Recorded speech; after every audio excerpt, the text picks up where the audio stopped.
In our top focus, the decks are now clear for an ordinance allowing Jallikattu with presidential assent expected soon. Now, protests continue unabated at Marina for the 5th consecutive day. Meanwhile, top DMK leaders Stalin and Kanhaiya are on a day-long hunger strike today. DMK has been demanding a permanent solution to the problem, which will ensure conducting of Jallikattu without any hindrance. Prime Minister Modi also took to Twitter to say that all efforts are being made to fulfill the cultural aspirations of the Tamil people. He also added that the central government is fully committed to the progress of Tamil Nadu.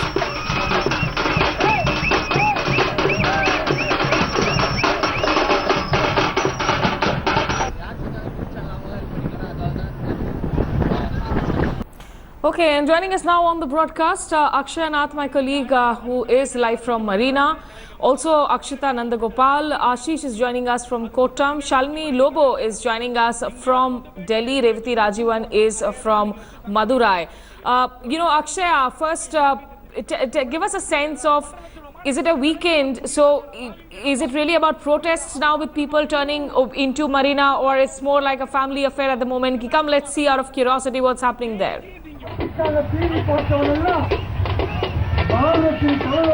Well, Smita, it is seen that from the morning there's a lot of people coming into the beach, and the number is just increasing from what we have been seeing for the last 4 days.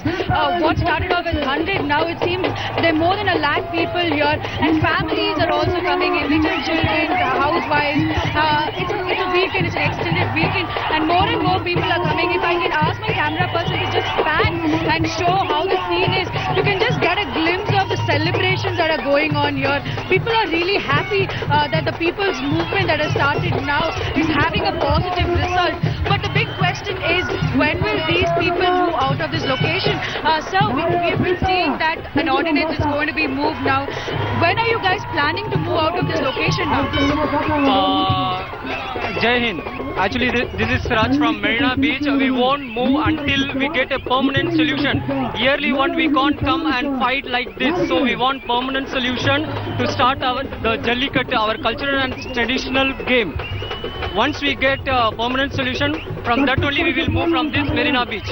Thank you. It needs to be seen that it is not just the men who play the sport are coming to this place for protesting. It is seen that the women who are generally only onlookers to the game, they are also coming in large numbers. But what they are fighting for is the Tamil pride and Tamil cultural identity. And most of the women here are saying that we would like to see our men playing Jallikattu. We would like to see our boys playing Jallikattu. Right. And that is one of the reasons we are coming here. And since today is a holiday, Smita, the crowd is only expected to increase, and already there are a lot of celebrations, yes. There are a lot of music, dance going on, people giving large lectures and trying to bring in this Tamil identity. But when will this crowd move out Yes, Akshaya. into the Republic Day celebrations? These are the big questions coming up now, Smita.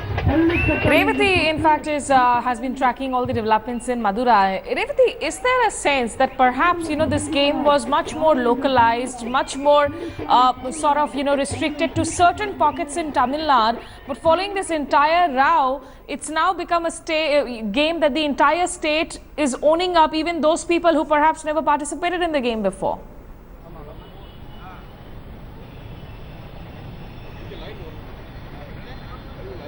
Well, in the last few days, we did see that. We did see people from different parts of India who have settled in Tamil Nadu, who have identified themselves as Tamilians and joining people, the locals who are protesting against the ban on Jallikattu. We even saw some of the foreigners who were here on a vacation holding the placards and saying we support the locals and Jallikattu should be allowed, the traditional event should be allowed. But today, Smita, in Madurai, it would be fair to say that the entire city is slowly crawling back to normalcy compared to yesterday. It was a complete shutdown yesterday. None of the vehicles on roads except for the protesters' vehicles. All shops closed. But today you can see behind me vehicles are passing, normal traffic, and shops are back open. And today the majority are youngsters on the streets, and you cannot see a lot of old people or women on the streets. Sir, inneke paatha there are more youngsters outside compared to yesterday. Yesterday there were all sorts of people on the field. Today that is less. Shops are back open. Aren't you going to protest today? Aren't you continuing your protest? இன்னைக்கு கூட்டம் சேர்ந்துகிட்டே இருக்குது. இப்ப ஆளுகள் வந்துகிட்டே இருக்காங்க. மாணவர்களும் கடையை அடைச்சிட்டு எல்லாம் வந்துகிட்டே இருக்காங்க. வியாபாரிகளும் கடையை அடைச்சி வந்துகிட்டே இருக்காங்க. இன்னைக்கு நேற்றை விட இன்னைக்கு கூட்டம் அதிகமா தான் இருக்கும். Okay, he is saying that the protest will continue, but slowly people are only coming in and joining the protest. Also, it rained in Madurai today. It's still drizzling here. That could also be one reason. Sir, Netha, it was a complete shutdown. In Netha, you have gone back to work. You have started opening shops. அது ஏன் sir protest நிறுத்திட்டீங்களா? ஆக்சுவலா அப்படின்றதே கிடையாது madam. ஆனா மக்களுடைய உணர்வுகளை நேத்து full shut down இருந்ததுனால மக்களுடைய உணர்வுகளை வெளிப்படுத்துறோம்னு வீட்ல இருந்து ஃபேமிலி அண்ட் குழந்தைகளோட எல்லாருமே வந்தாங்க. இன்னைக்கு ஆக்சுவலா ஷட் டவுன் இல்ல, இப்ப கடைகள்லாம் இருக்கு. சப்போஸ் வேலைக்கு போக வேண்டிய சூழ்நிலையில் உள்ளவங்க வேலைக்கு போயிட்டு ஈவினிங் எல்லாருமே திருப்பி இந்த கடத்துக்கு. Okay, a very practical way of saying that. He's saying that on one day yesterday we went for a complete shutdown to show that we are all united. We have one common concern. Now we are back to work because we have to go back to work. You cannot go for an indefinite strike. We have families. We have to go back to work. So today we will go back to work and evening we will come back and join the protest once the work is over. That's the kind of voices that we are hearing from other locals here in Madurai. Okay, so they're at least thinking of maybe pressing the pause button for just a couple of hours. Shalini Lobo has been tracking the protest where in fact the Tamilians in Delhi have been joining in. Shalini, what is the mood like and what are you picking up in terms of by when can this ordinance receive the President's assent?